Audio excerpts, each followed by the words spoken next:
De aquí les quiero enseñar un gráfico que es el gráfico de pasteurización. Este gráfico, vean qué bonito, yo creo que ya se los había enseñado.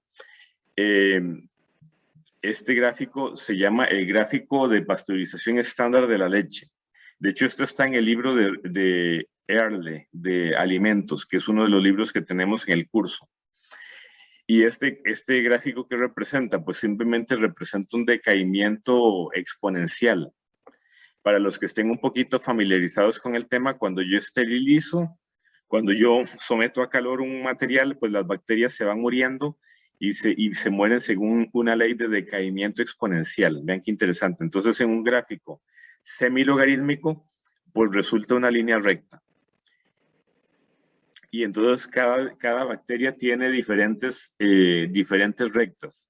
Este gráfico estándar, ven, aquí tenemos, digamos, o sea, existen diferentes gráficos para diferentes bacterias. Y entonces hay uno de estos que vean que dice el estándar de utilización de Reino Unido. Es un estándar de pasteurización. Y digamos que este cubre posiblemente pues la mayoría de las bacterias. Entonces, ¿para qué me va a servir este gráfico? O sea, ¿para qué lo voy a utilizar? Este gráfico me sirve para varias cosas. Me sirve, por ejemplo, para preguntarme, de hecho, esto es esterilización y no necesariamente pasteurización. Porque vean que aquí dice 90, 100, 110, 120. Y en cambio aquí dice 55, 60, 65, 70. Porque estos tienen 100, 110, 120 y estos tienen 60, 70, 80. O sea, la diferencia entre esterilización y pasteurización. Tal vez alguno de ustedes lo sepa. Si no, con mucho gusto yo se los voy a decir. Me parece que la diferencia era que la esterilización era mayor temperatura, menos tiempo. Y la pasteurización era menor temperatura, pero más tiempo.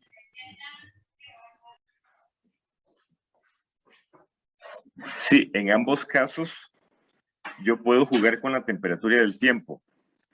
Pero la diferencia, para complementar lo que dijo la compañera, es que la esterilización busca matar a todos los microorganismos, o sea, la mayor cantidad de microorganismos. La pasteurización no pretende eso.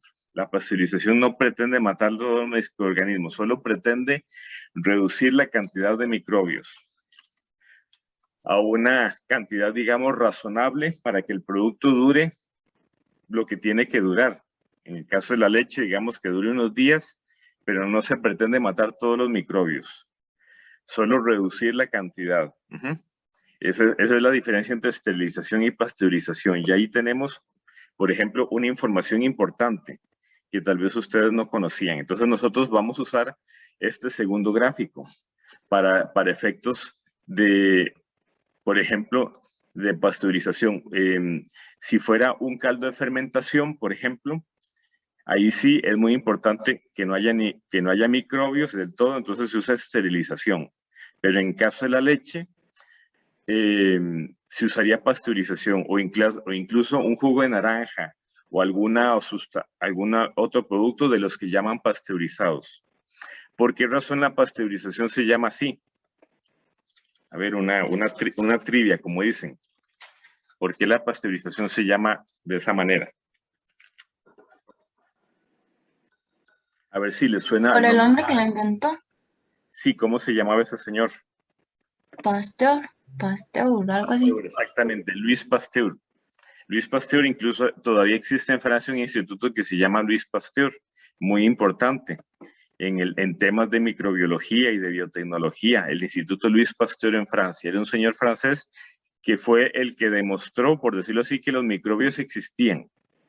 O sea, hizo unos experimentos concluyentes para demostrar que los microbios existían y eso fue un paso muy importante en el nacimiento de la microbiología y por decirlo así, a partir de ahí se empezaron a descubrir microbios de una serie de enfermedades. importantísimas, como por ejemplo la tuberculosis.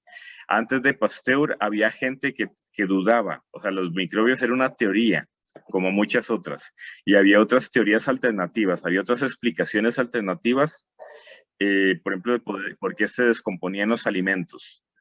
No se creía, había gente que no creía en la existencia de los microbios al mismo tiempo que había gente que no creía en la existencia de los átomos. Vean, hace 100 años, un poquito más, había gente que no creía en los átomos y había gente que no creía en los microbios, porque no estaban demostrados su existencia. O sea, hubo que hacer experimentos concluyentes y Pasteur fue uno de los que contribuyó a eso y Pasteur fue parte de los experimentos llevó a esto, a que había que calentar los alimentos durante cierto tiempo para que se redujera la cantidad de microbios y duraran más los alimentos. Y entonces, incluso que había una relación entre temperatura y tiempo. Y ya pasando a algo más práctico, bueno, ¿para qué usamos esta curva? Pensemos en la curva esta que dice pasteurización estándar, pues si nos fijamos, aquí por ejemplo dice que a 70 grados, si leemos en la curva dice aproximadamente 0.6 o 0.7 minutos. Eso significa que con 0.7 minutos a 70 grados Celsius se pasteuriza la leche. Esto es para leche. A 60 grados, vean que a 65 grados necesito 10 minutos. A 60 grados, vean que incluso se sale de la gráfica. Aparentemente necesito como una hora. Es más, posiblemente ustedes han escuchado de que hay que hervir 30 minutos a 60 grados, una cosa así. Incluso yo escuchaba a 70 grados, pero según este gráfico, a 70 grados ocupo 0.6 minutos. Entonces yo puedo jugar con eso, incluso este gráfico podría extenderse y acuérdense que existen, ustedes han visto la leche Tetra Brick que dice proceso UHT. Proceso UHT, vean que aquí dice incluso 75 grados, 0.1 minutos, esos son 6 segundos. Entonces, de hecho, me llama bastante la atención, digamos, lo empinado de esta curva. Entonces, ¿qué es el proceso UHT? Que se somete la leche a una temperatura mayor, digamos 75, 80, 85 grados y solo se somete por 4 segundos. O sea, 2 segundos, 1 segundo. Ese es el proceso UHT. Porque entre más tiempo somete la leche al calor, pues le puede cambiar el sabor, le puede cambiar el color.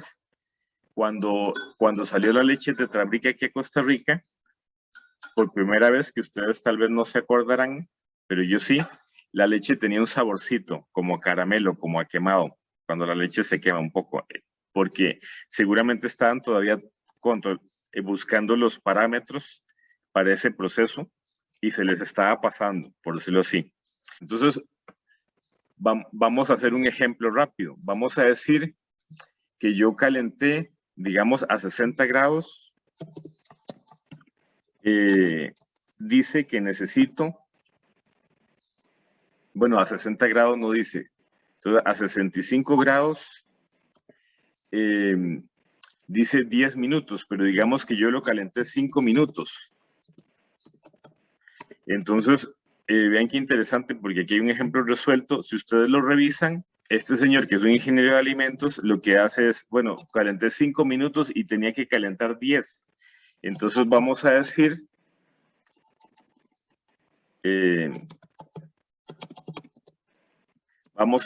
que lo que logramos fue un 50% de la pasteurización. O sea, porque calentamos 5 y teníamos que haber calentado 10 a 65 grados. Entonces, ahora la pregunta, por ejemplo, es ¿cuánto necesito calentar a 70 grados para terminar de pasteurizar esa leche? Entonces ustedes van a hacer el ejercicio de buscar aquí en el gráfico cuánto tengo que calentar la leche a 70 grados y me van a proponer cuánto tengo que calentar la leche para completar esa pasteurización. Leemos en esta que dice Pasteurization Standard. Pero, bueno, si es nada más ver la recta, Sería, digamos, en cuanto a la temperatura, sería menos de 1 minuto. Pero si es 70, diferente, 70 entonces grados Celsius. Ajá, 70 grados Celsius dice 0,6 minutos. 0,6 minutos. Y puedes continuar, o sea, continúa la idea. 0,6 minutos. creo que conforme vaya aumentando la temperatura, menos tiempo se va a necesitar para realizarse. Estamos de acuerdo con eso, pero si yo te pregunto cuánto tiempo necesito a 70 grados Celsius, si ya completé un 50% de la pasteurización, piensa un momentito. La pregunta no es solo para Noah, sino para los demás compañeros. Ya Noah nos dijo a 70 grados Celsius se ocupa menos de 1 minuto, se ocupa puntos 7 aproximadamente. O sea, si somos un poquito más finos, pues vamos a decir 0,7. Y entonces ahora, eso es para el 100% de la pasteurización. Y lo que yo necesito es el 50% de la pasteurización que me falta. Entonces, ¿qué tengo que hacer con ese 0,7? Y sería 0,35. Ok. Es para el 50%. ¿Y el razonamiento que hubo detrás? Si el 0,7 es para el 100% pasteurización, entonces nada más se divide entre 2 para el 50. Ok, yo lo multiplicaría por 50%. Es equivalente. Entonces, vean, como me falta 50%, aquí yo elegí 50 y 50, pudo haber sido 25 y 75. Es más, el ejemplo que hay aquí usa tres temperaturas y 3 tiempos. O sea, hubo dos, se siguieron 2 pasos, o sea, a 2 temperaturas diferentes. Ahorita lo vemos. Y no se completó la pasteurización. Como les digo, se pudo haber ido la luz. Entonces nos preguntan, ¿a qué temperatura?